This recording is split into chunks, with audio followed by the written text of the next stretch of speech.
అక్కడ పోస్టింగ్ అంటేనే అధికారులు హడలిపోతున్నారు. మా కొద్ది ఉద్యోగం అంటూ పరుగులు పెడుతున్నారు. పోస్టింగ్ వేసినా విధుల్లోకి చేరడానికి ఇష్టపడడం లేదు. ఇంతకు అధికారుల భయానికి కారణం ఏంటి? అక్కడ ఉద్యోగం చేయడం అంత కష్టమా? అధికారులను భయపెడుతుందెవరు?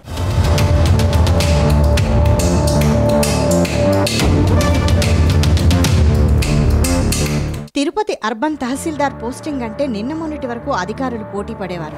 ప్రోటోకాల్ పరంగా సుప్రీంకోర్టు, హైకోర్టు న్యాయమూర్తులు, ఇతర రాష్ట్రాల గవర్నర్లు, ముఖ్యమంత్రులు, మంత్రుల పర్యటనలతో హడావిడి ఇబ్బందులు ఉన్నప్పటికీ ఆ పోస్టు కోసం ఎగబడేవారు.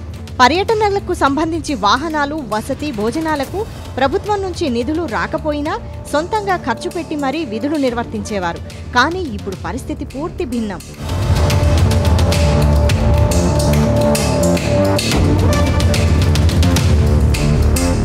తిరుపతి అర్బన్లోని తహసీల్దార్ కార్యాలయంలో ప్రస్తుతం పోస్టింగ్ అంటేనే అధికారులు బెంబేలెత్తుతున్నారు. ఎన్నికల బదిలీలో భాగంగా నూతన తహసీల్దార్ పోస్టింగ్ ఇచ్చినప్పటికీ బాధ్యతలు చేపట్టడానికి ముందుకు రావడం లేదన్న ఆరోపణలున్నాయి. ఈసీ ఆదేశాల మేరకు రాష్ట్ర ప్రభుత్వం ఎన్నికల ప్రక్రియ ప్రారంభించింది. విధుల్లో రెవెన్యూ శాఖ కీలకం కావడంతో దశల వారీగా అధికారుల బదిలీలు చేపట్టింది. జిల్లా స్థాయిలో కలెక్టర్ల నుంచి సంయుక్త కలెక్టర్లు, ఎంపీడీఓలు, తహసీల్దార్ల వరకు బదిలీల ప్రక్రియ చేపట్టింది.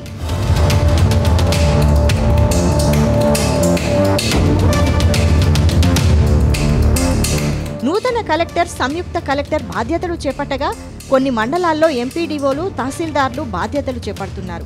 కానీ తిరుపతి అర్బన్ తహసీల్దార్గా బాధ్యతలు చేపట్టడానికి ముందుకు రావడం లేదు.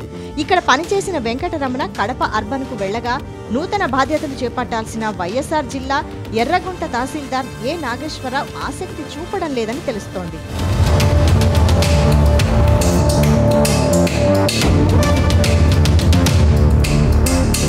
అధికారులు ఇక్కడ పోస్టింగ్ వద్దనడానికి కారణాలేంటన్న చర్చ జరుగుతోంది. సస్పెన్షన్లు, అధికార పార్టీ నాయకుల ఒత్తిళ్లు కారణమన్న అనుమానాలు వ్యక్తమవుతున్నాయి. తిరుపతి పార్లమెంటు ఉప ఎన్నికకు సంబంధించి అప్పట్లో ఎలక్షన్ ఆర్ఓగా పనిచేసిన ఐఏఎస్ అధికారి గిరీష, అర్బన్ తహసీల్దార్గా పనిచేసిన జయరాములు సస్పెండ్ అయిన విషయం రాష్ట్ర వ్యాప్తంగా చర్చనీయాంశమైంది. దీంతో ప్రస్తుతం పోస్టింగ్ పొందిన తహసీల్దార్ వేరే మండలానికి పోస్టింగ్ కోరినట్లు తెలుస్తుంది. ఉప తహసీల్దార్ ఇక్కడ ఇన్ఛార్జిగా వ్యవహరిస్తున్నారు. ప్రస్తుతం పూర్తి స్థాయిలో తహసీల్దార్ లేకపోవడంతో పౌర సేవలకు ఆటంకం ఏర్పడుతోంది. కుల, ఆదాయ, కుటుంబ ధృవీకరణ, ఇతర పత్రాల కోసం ప్రజలు కార్యాలయం చుట్టూ తిరగాల్సిన పరిస్థితి తలెత్తింది.